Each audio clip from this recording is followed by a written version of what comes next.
दोस्तों, यूनानी कहते हैं कि औरत सांप से भी ज़्यादा खतरनाक है। सुकरात का कहना था कि औरत से ज़्यादा और कोई चीज़ इस दुनिया में फितने फसाद की जड़ नहीं है। बोनावटी वकर का कहना है कि औरत उस बिच्छू की मानिंद है, यानी कि उस बिच्छू के जैसी है जो डंक मारने पर तुली रहती है। यूहन्ना का कहना है कि औरत सर की बेटी है और अमन व सलामती की दुश्मन है। रोमन कैथोलिक फिरके की नज़र में औरत मुकद्दस कलाम को छू नहीं सकती है और औरत को गिरजाघर में दाखिल होने की भी इजाज़त नहीं है। ईसाइयों की सबसे बड़ी हुकूमत रोमतुल कुबरा में औरतों की हालत बदतर थी। उनसे जानवरों की तरह काम लिया जाता था। यूरोप की बहादुर तरीन औरत जॉन ऑफ आर्क को जिंदा जला दिया गया था। और यही नहीं, दौरे जाहिलियत में अरब में भी औरतों को खूब रुस्वा किया जाता था। लड़कियों को पैदा होते ही उनको जिंदा दफन कर दिया जाता था। इस तरह से अगर आप दूसरे धर्मों के बारे में पढ़ेंगे और जानेंगे तो आपको पता चलेगा कि हर युग में, हर दौर में औरतों के साथ सौतेला व्यवहार किया जाता रहा है। हर धर्म में औरतों को मर्दों की तुलना में कम समझा गया। औरतों को हर बुराइयों की जड़ समझा गया। उन्हें वासना की मशीन बनाकर रखा गया। एक बहुत लंबा दौर ऐसे ही बीता कि औरतों को हर अधिकार से दूर रखा गया। लेकिन अब आप देखिए, अल्लाह के पैगंबर हज़रत मोहम्मद सल्लल्लाहु अलैहि वसल्लम जब इस दुनिया में तशरीफ़ फरमा हुए तो उसके बाद औरतों की ज़िंदगी में किस तरह से बदलाव हुआ। यह आप ही की भूमिका है कि आपने हव्वा की बेटी को इज्जत के लायक समझा, यानी कि सम्मान के योग्य समझा और उसको मर्द के समान अधिकार दिए। दोस्तों, पैगंबर हज़रत मोहम्मद सल्लल्लाहु अलैहि वसल्लम ने औरतों के बारे में इरशाद फरमाया कि औरत के लिए यह बहुत मुबारक है कि उसकी पहली औलाद लड़की हो। और अगर किसी शख्स के घर में बेटियां पैदा हों तो उन्हें बुरा मत समझो, क्योंकि मैं भी बेटी का बाप हूँ। आपने फरमाया कि जब अल्लाह ताला खुश होता है तो ज़मीन पर बेटी पैदा करता है, और जब किसी के यहाँ पर लड़की पैदा होती है तो अल्लाह ताला फरमाता है कि ए लड़की, तू ज़मीन पर उतर, मैं तेरे बाप की मदद करूँगा। उसके बाद जब किसी के यहाँ पर लड़की पैदा होती है तो अल्लाह ताला के फरिश्ते उस घर में आते हैं और कहते हैं कि घर वालों, तुम पर सलामती नाजिल हो।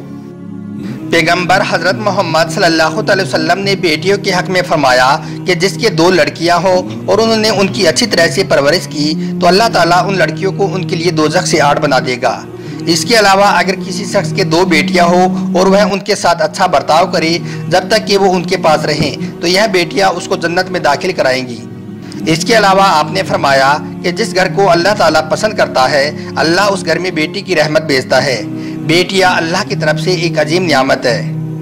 एक मर्तबा पैगंबर हज़रत मोहम्मद सल्लल्लाहु अलैहि वसल्लम ने देखा कि एक शख्स बेटी की पैदाइश पर गमज़दा था, यानी कि उसके यहाँ पर बेटी पैदा हुई थी, इसलिए वो परेशान था। आपने उससे फरमाया, ए शख्स, तुम्हारे यहाँ पर लड़की पैदा हुई है और तुम खुश होने की बजाय गमज़दा हो, क्या वो तुम्हें कोई नुकसान पहुँचा रही है? वो तो एक फूल है जो तुम्हें खुशबू के लिए दिया गया है, और फिर उसकी रोज़ी खुदा के जिम्मे है। ज़मीन उसे उठाने के लिए मौजूद है, आसमान साया डालने को और खुदा रोज़ी देने को, फिर तू क्यों परेशान है? इस तरह से दोस्तों, इस्लाम में औरतों का बहुत ऊंचा मर्तबा है। इस्लाम ने औरतों को जीवन के हर भाग में एक खास महत्व प्रदान किया है। माँ के रूप में उसे सम्मान प्रदान किया है, बीवी के रूप में उसको इज्जत दी है, बहन के रूप में उसको सम्मान दिया है, बेवा के रूप में औरतों को इज्जत प्रदान की है। कहने का मतलब ये है कि इस्लाम ने हर जगह पर औरतों को एक खास इज्जत अता की है, जिसको एक वीडियो में बता पाना भी मुमकिन नहीं है। दोस्तों, कुरान करीम में कहा गया है कि तुम्हारे रब ने फैसला कर दिया है कि उसके सिवाय किसी की बंदगी ना करो और माँ बाप के साथ अच्छा व्यवहार करो। यदि उनमें से कोई एक या दोनों ही तुम्हारे सामने बुढ़ापे को पहुंच जाएं तो उन्हें ऊँ तक ना कहो और ना उन्हें झिझको, बल्कि उनसे प्यार और मोहब्बत से बात करो और उनके आगे दयालुता से नम्रता की बुझाई बिछाई रखो और उनसे कहो, मेरे रब, जिस प्रकार उन्होंने मुझे बचपन में पाला है, तू भी उन पर दया कर। दोस्तों, एक मर्तबा एक शख्स पैगंबर हज़रत मोहम्मद सल्लल्लाहु अलैहि वसल्लम की खिदमत में हाजिर हुआ और अर्ज करने लगा, या रसूलल्लाह, मेरे ऊपर सबसे ज़्यादा हक किसका है, यानी कि मेरे अच्छे व्यवहार का सबसे ज़्यादा अधिकारी कौन है? तो यह सुनकर आपने फरमाया कि तुम्हारी माँ। उस शख्स ने फिर पूछा कि उसके बाद कौन है? तो आपने फिर फरमाया कि तुम्हारी माँ। उस शख्स ने 3 मर्तबा ऐसा पूछा और तीनों ही बार आपने फरमाया कि तुम्हारी माँ। जब चौथी बार उस शख्स ने पूछा कि उसके बाद, तो फिर आपने फरमाया कि तुम्हारा बाप। मतलब कि पैगंबर हज़रत मोहम्मद सल्लल्लाहु अलैहि वसल्लम ने मर्दों के मुकाबले औरतों को 3 गुना ज़्यादा हक और अधिकार दिए हैं। और दोस्तों, यही नहीं, पैगंबर हज़रत मोहम्मद सल्लल्लाहु अलैहि वसल्लम ने बीवी के बारे में भी फरमाया है कि एक शोहर को चाहिए कि वो अपनी बीवी को बुरा ना समझे और ना ही उसको बुरा कहे। अगर शोहर को बीवी की कोई बात अच्छी ना लगे तो जाहिर है कि उसकी दूसरी खूबी उसको अच्छी लगेगी।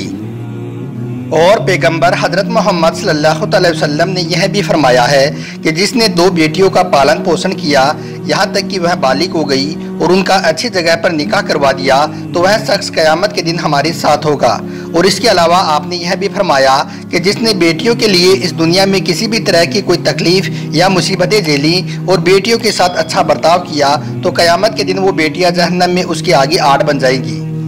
और दोस्तों यही नहीं, इस्लाम में बेवा यानी कि विधवाओं का भी बहुत ख्याल रखा गया, यानी कि विधवाओं की भावनाओं का भी बहुत खास ख्याल किया गया, बल्कि उनकी देखभाल और उन पर खर्च करने का बहुत बड़ा सवाब भी बताया गया। आप सल्लल्लाहु अलैहि वसल्लम ने फरमाया कि विधवाओं और गरीबों की देखरेख करने वाला ऐसा है मानो वह हमेशा दिन में रोज़ा रख रहा और रात में इबादत कर रहा है। और यही नहीं दोस्तों, पैगंबर हज़रत मोहम्मद सल्लल्लाहु अलैहि वसल्लम ने यह भी फरमाया है कि कल क़यामत के दिन सबसे पहले मैं जन्नत का दरवाज़ा खोलूँगा तो देखूँगा कि एक औरत मुझसे पहले अंदर जाना चाहती है, तो मैं उससे पूछूँगा कि तुम कौन हो, तो वो कहेगी कि मैं एक बेवा औरत हूँ, मेरे चंद यतीम बच्चे हैं।